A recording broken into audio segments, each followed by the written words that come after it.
नमस्कार, स्वागत है आप सभी का एनएफ न्यूज पर। मैं हूं आपके साथ रोहित। आज मुंबई के लिए बहुत बड़ा दिन है क्योंकि बीएमसी चुनाव के नतीजे अब से थोड़ी देर में आना शुरू हो जाएंगे। 227 जो बीएमसी सीटों पर चुनाव हुए 15 जनवरी के, उसके नतीजे आ जाएंगे और पल पल की अपडेट आपको एनएफ न्यूज पर मिलती रहेगी। बीजेपी और वहां पर शिवसेना जो असली है शिंदे की, वो 7 चुनाव लड़ रहे हैं। इसके अलावा दोनों भाई यानी ठाकरे ब्रदर्स भी चुनावी मैदान में है। कांग्रेस अकेले लड़ रही है और अदर्स को भी देखना होगा कि किस तरीके से वहां पर इस बीएमसी में अपना रुतबा दिखा पाते हैं। फिलहाल अगर लड़ाई देखें तो बीजेपी और शिवसेना यूबीटी की है, यानी देवेंद्र फडणवीस और उद्धव ठाकरे के बीच ये लड़ाई बीएमसी चुनाव में है। 9 साल बाद चुनाव हो रहे हैं, काफी देर से चुनाव हो रहे हैं। बीएमसी वर्चस्व की लड़ाई होती है, विधानसभा से ज्यादा भी कहा जाता है कि यहां पर चुनावी मैदान में माहौल बनता है। तो बड़ी खबर के साथ शुरुआत करते हैं। इस वक्त की जो सबसे बड़ी खबर है, बीएमसी चुनाव 2026 के नतीजों के लिए वोटों की गिनती अब से थोड़ी देर में होगी। कड़ी सुरक्षा के बीच मुंबई के 23 केंद्रों पर मतगणना होगी। कानून व्यवस्था बनाए रखने के लिए भारी पुलिस बल तैनात किया गया है। बीएमसी में वोटिंग परसेंटेज 53 से 55%, हालांकि फाइनल आंकड़े अभी आएंगे। काउंटिंग प्रोसेस चेंज होने से बीएमसी चुनाव के नतीजे आने में थोड़ी देरी होगी, यानी लगभग 10 बजे के आसपास अब से थोड़ी देर में नतीजे आने शुरू हो जाएंगे। मुंबई पहले फेज में 46 वार्ड की मतगणना होगी और उसके बाद फिर अलग अलग वार्ड की मतगणना होगी। एग्जिट पोल में बीजेपी प्लस को बहुमत मिला था, 131 से 151 सीटें मिली थी, कल हमने चर्चा की थी। एग्जिट पोल में यूबीटी प्लस को बड़ा झटका लगा था, 68 सीटों पर ही सिमटती नजर आई थी। ऐसे में एनएफ न्यूज पर बीएमसी चुनाव के हर नतीजे सबसे तेज आपको यहां पर देखने को मिलेंगे। तो चलिए, अब से थोड़ी देर में जब नतीजे आने शुरू होंगे, रुझान आने शुरू होंगे, तो उसको लेकर बात होगी। लेकिन चुनाव किस तरीके से हुए, उस बीच कैसे गहमा गहमी रही, कैसे बवाल हुए, उन सब बातों पर चर्चा कर लेते हैं। मेरे साथ 2 खास मेहमान हैं, वरिष्ठ पत्रकार पंकज प्रसून है और सहयोगी भुवन शर्मा। दोनों का बहुत बहुत स्वागत है एनएफ न्यूज पर। पंकज जी, सबसे पहले आपसे ही सवाल है कि मतगणना में इतनी थोड़ा देरी क्यों हो रही है?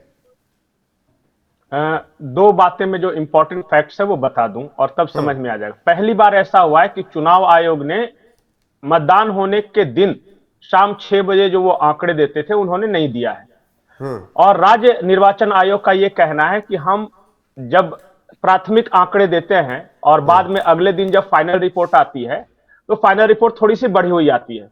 तो बहुत सारी इस देश में पॉलिटिकल पार्टियां हैं जो ये आरोप लगाती है कि शाम को इतना % था तो सुबह कैसे बढ़ गया।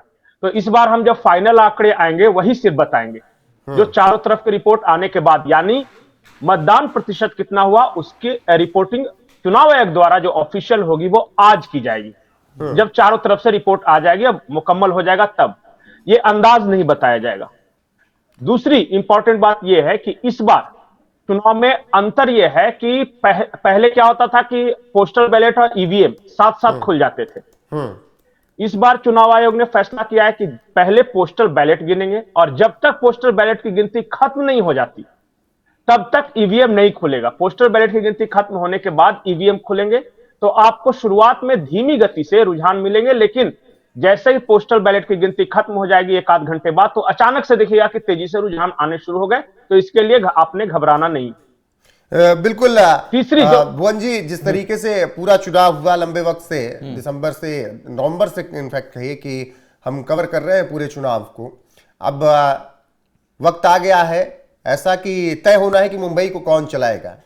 इस दौरान आपको क्या कुछ नजर आया? एग्जिट पोल में जिस तरीके से दिखे नतीजे, कह सकते हैं एग्जिट पोल जो था वो नतीजों में कितने तब्दील होते हैं वो आने वाला वक्त बताएगा। उसमें बीजेपी प्लस को बहुमत मिल रहा है। क्या यूबीटी एक बार फिर से अपनी जमीन खोती नजर आ रही है? बीएमसी था, वहां से भी सफाया हो रहा है उनका। बिल्कुल रोहित, हमने जो अपडेट अपने दर्शकों को दिया, आज दिन भर हमारी इस पर नज़र रहेगी। और आप तो खुद ग्राउंड जीरो से होकर आए हैं, आपने इस इलेक्शन के दरमियान जो भी कैंपेन चला उसको भी आपने कवर किया। बीएमसी बृहन महानगर पालिका का चुनाव मुंबई में विधानसभा चुनाव से भी ज़्यादा मायने रखता है राजनीतिक तौर पर। और पंकज जी इस बात को अभी आगे आने वाले वक्त में इसको समझाएंगे भी कि ये कितना इम्पोर्टेंट है और राजनीतिक जो किरदार हैं इसमें वो कितने मायने रखते हैं। मैं यहाँ पर 2 बड़ी बातें हाईलाइट करना चाहता हूँ क्यों ये चुनाव इतना इम्पोर्टेंट रहा।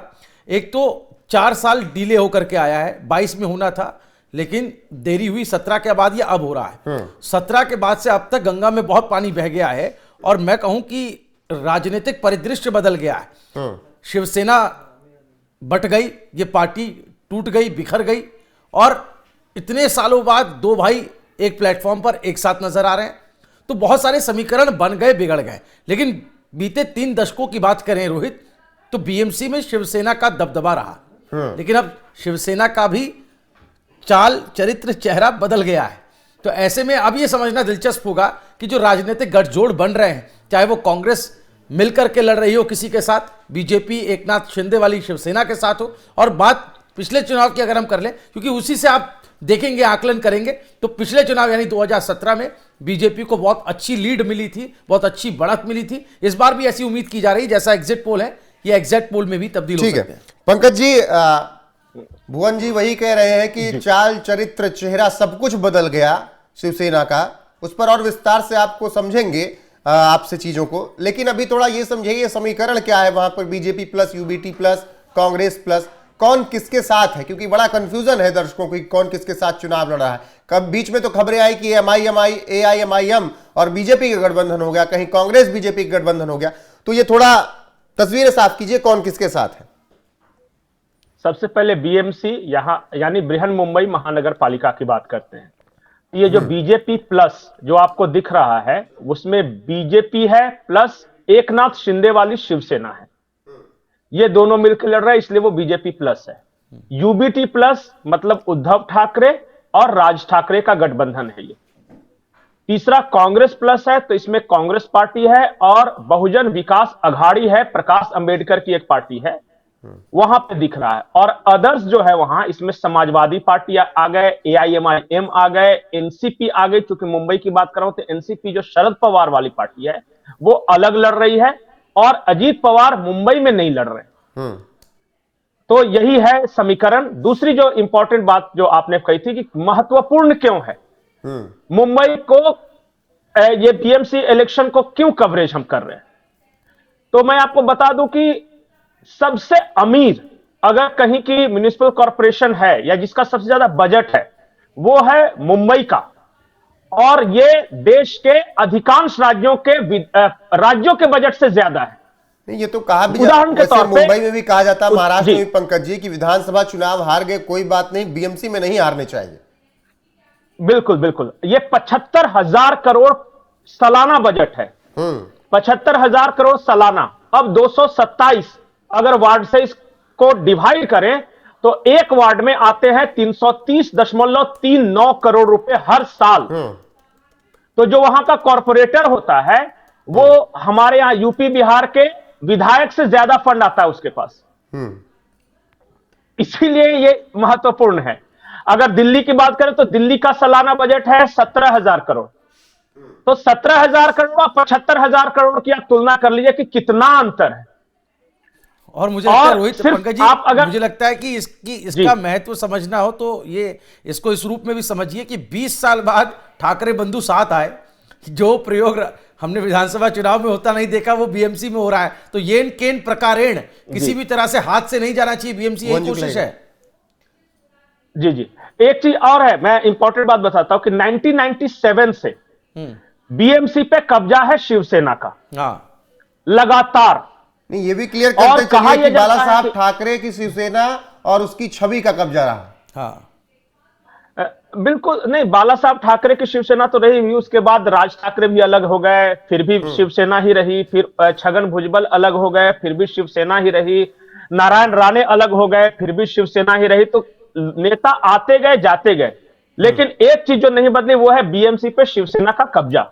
पहली बार ऐसा दिख रहा है, अभी एग्जिट पोल की बात कर रहे हैं कि पहली बार ऐसा लग रहा है कि शिवसेना का इस पर कब्जा नहीं रहेगा। ये कहते हैं कि नर्व सेंटर पे हमला, रावण की नाभि जानते हैं ना, आप सिर कितना भी काटते रहिए कोई फर्क नहीं पड़ता। लेकिन इस बार अगर बीएमसी हारी तो रावण की नाभि पे वार होगा, क्योंकि उनका पूरा फंड, पूरा पार्टी का स्ट्रक्चर, सब कुछ मुंबई से जुड़ा हुआ है। और इसे कहते हैं कि अपने घर में हारना।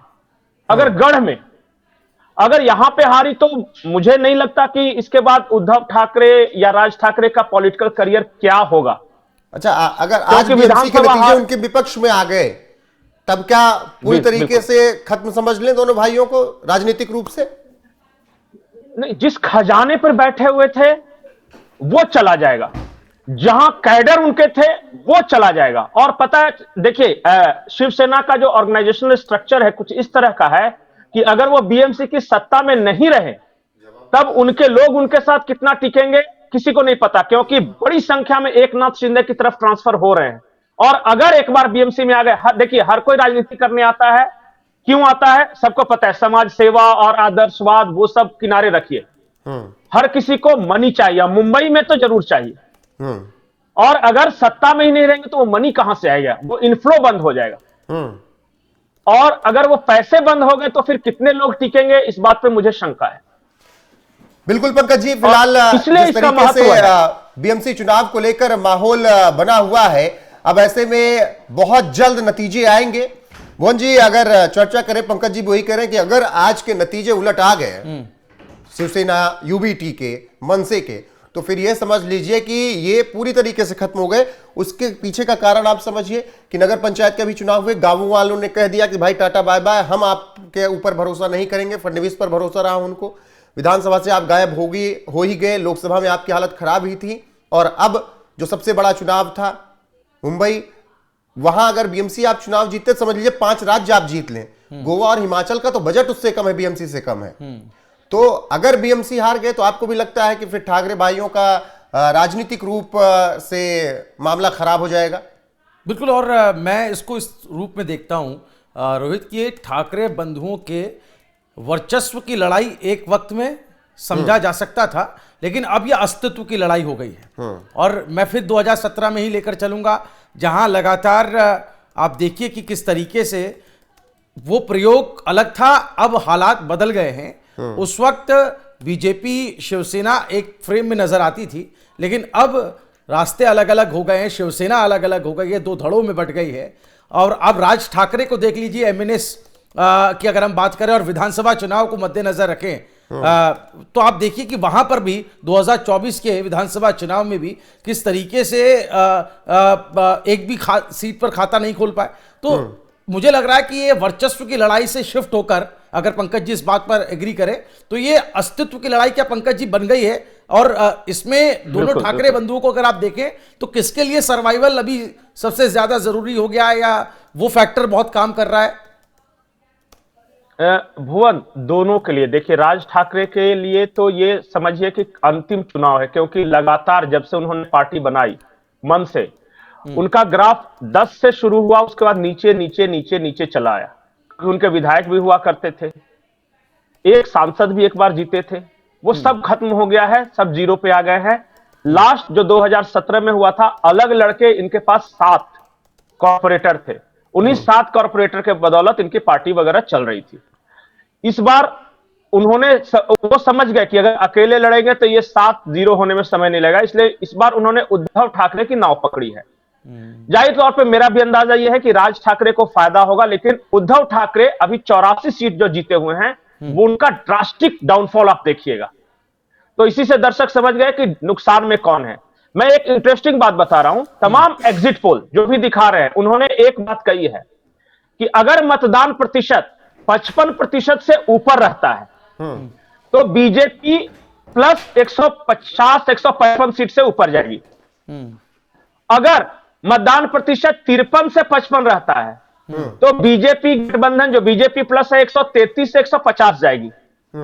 और अगर 50% से लेकर 52% तक रहता है तब यह टाइट मुकाबला होगा, और 50% से नीचे अगर वोटिंग परसेंट हो गए तो कुछ भी हो सकता है।